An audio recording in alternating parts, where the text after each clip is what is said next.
નમસ્કાર દર્શક મિત્રો, આપ જોઈ રહ્યા છો એનએન ન્યૂઝ. હું છું એન્કર અર્પિતા પટેલ. હવે જોઈએ અગત્યના સમાચાર.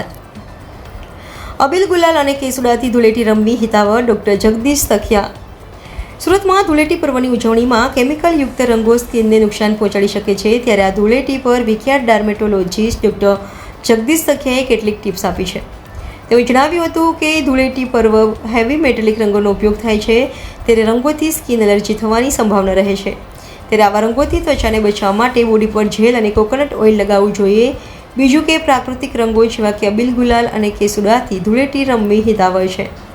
આમ છતાં જો અન્ય રંગોથી ધૂળેટી રમતા હોય તો એલર્જીથી બચવા કેટલીક કાળજી લેવી જરૂરી છે. જેલ અને કોકોનટ ઓઇલ સાથે સનસ્ક્રીન લગાવી શકાય. જો આમ છતાં જો એલર્જી થઈ જાય તો સામાન્ય મોઇશ્ચરાઇઝરવાળા સાબુથી હલકી રીતે તે જગ્યાએ ધોવું જોઈએ. વારંવાર ઠંડુ પાણી નાખવું જોઈએ અને મોઇશ્ચરાઇઝિંગ ક્રીમ લગાવવું જોઈએ.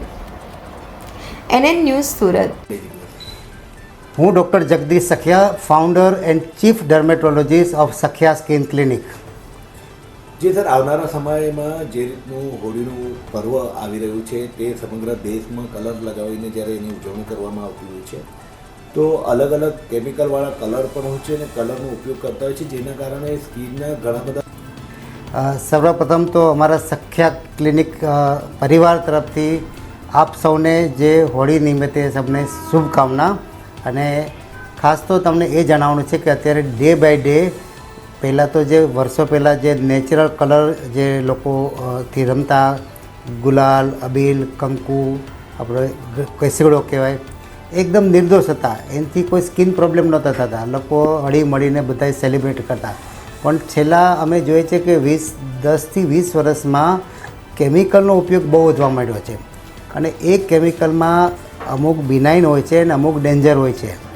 ડેન્જરમાં તો રેડ કલર છે, યલો છે, ગ્રીન છે, બ્લુ છે, એમાં મર્ક્યુરી છે જે હેવી મેટલ છે, ક્રોમિયમ છે, ફેરિનિયમ છે, સાયનેમાઇડ છે. તો એવા બધા જે છે ને, જેની જે સેફ લિમિટ કરતાં પણ હાઈલી કોન્સન્ટ્રેટેડ હોય, એ ઉપયોગ કરવાથી અત્યારે 3 જાતના પ્રોબ્લેમ અમે સ્કિનમાં તો જોવા મળીએ જ છે.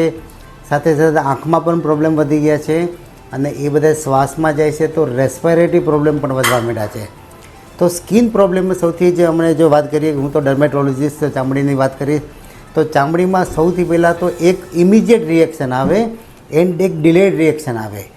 ઇમિડિયેટ રિએક્શનમાં રેડનેસ આવી, ખંજોળ આવવા, ચામડી એકદમ લાલ લાલ થઈ જતી, ઇન્ફ્લામ, સ્વેલિંગ આવી જવું, અને એક પેશન્ટ એકદમ ખંજોળ એટલે ચામડી તોડી નાખે એટલી બધી ખંજવાળ આવે. પછી છે ને સબસિક્વન્ટ શું થાય કે એ જ કલર વધારે સ્કિનની અંદર જાય, એનાથી એક જાતનું ડિલેડ રિએક્શન થાય. ડિલેડ રિએક્શન બે રીતે થાય. આગલા વર્ષે એ કલરથી રમ્યો હોય એનાથી એ સેન્સિટાઇઝ થયો અને એ જ કલર પાછો આ વર્ષે યુઝ કરે એટલે પછી એનું રિએક્શન ચાલુ થાય. એ રિએક્શન સાદું અંદર બ્લડમાં રેડનેસ થાય, આપણે સીડવા કહેવાય એ ટાઈપનું થાય, એન્જિયોઇડીમાં થાય, ખરજવું થઈ જાય, પાણી નીકળે સ્કિનમાંથી, અને સૌથી ડેન્જર છે સ્કિન કેન્સર થાય. તે સ્કિન કેન્સરના પ્રમાણ હવે દિવસે દિવસે ભારતમાં બહુ વધવા માંડ્યા છે. જે અમે આખા વર્ષમાં 1 કે 2 જોતા હતા, એ હવે દર મહિને 2-5 જોવા માંડ્યા છે. તો કહેવાનું ઉમેર કે એનું કારણ વન ઓફ ધ હોઈ શકીએ યુવી રેઝ, કારણ કે કલર લગાડીને આખો દિવસ તડકામાં ફરતા હોય તો એની સાથે એની ઇફેક્ટ ડબલ ખરાબ થઈ જાય. ક્યુમ્યુલેટિવ ને યુવી રેઝને લીધે એ કલર વધારે અંદર ઉતરે, અને આ બધા કેમિકલ લીધે સ્કિન એકદમ ડ્રાય થઈ જાય, ડિહાઇડ્રેટ થઈ જાય. એટલે ખાસ તો ફેસ ઉપર જે લસ્ટર, તમે બહુ કેર રાખીને સ્કિન સારી કરી હોય, એક જ દિવસમાં ખતમ થઈ જાય. અને પછી એને રિસ્ટોર, યુથફુલ, ગ્લો, રેડિયન્સ લાવવામાં પાછા મહિનાઓ લાગે. એટલે મહેરબાની કરીને આ બધાથી બચવું શું. ઘણી વખત તમે ન રમતા પણ લોકો તમને તમને તમારી પર કલર નાખીને જતા રહે, તો તમે રસ્તામાંથી પસાર થતા હોય અને કલર આવી જાય તો એના માટે સૌથી અગત્યનું 3 વસ્તુ ધ્યાન રાખવાનું. તમારે હેરને ધ્યાન રાખવાનું, તમારે સ્કિનને ધ્યાન રાખવાનું, તમારે નાખૂનને ધ્યાન રાખવાનું. તો નાખૂનમાં તો લેડીઝ તો કલર કરી નાખે એટલે બચી જાય. જેન્ટ્સને થોડું પેટ્રોલિયમ જેલી અથવા કોકોનટ ઓઇલ અહીંયા અને માથામાં લગાડી દેવાનું.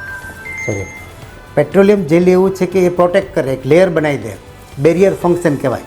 એટલે કોકોનટ ઓઇલ તમારે છે ને માથામાં લગાડી દેવાનું, અને ફેસમાં અને હેન્ડમાં બધી જગ્યાએ વેસેલિન પ્લેન આપણું એકદમ સિમ્પલ જે આવે છે ને, કહેવાય ને પેલું પેટ્રોલિયમ જેલી કહેવાય, એ લગાડીને જવાનું, જેથી કોઈ પણ કલર ડાયરેક્ટ સ્કિનના કોન્ટેક્ટમાં નહીં આવે, અથવા આવે તો એની ઇફેક્ટ એકદમ નોમિનલ થઈ જાય.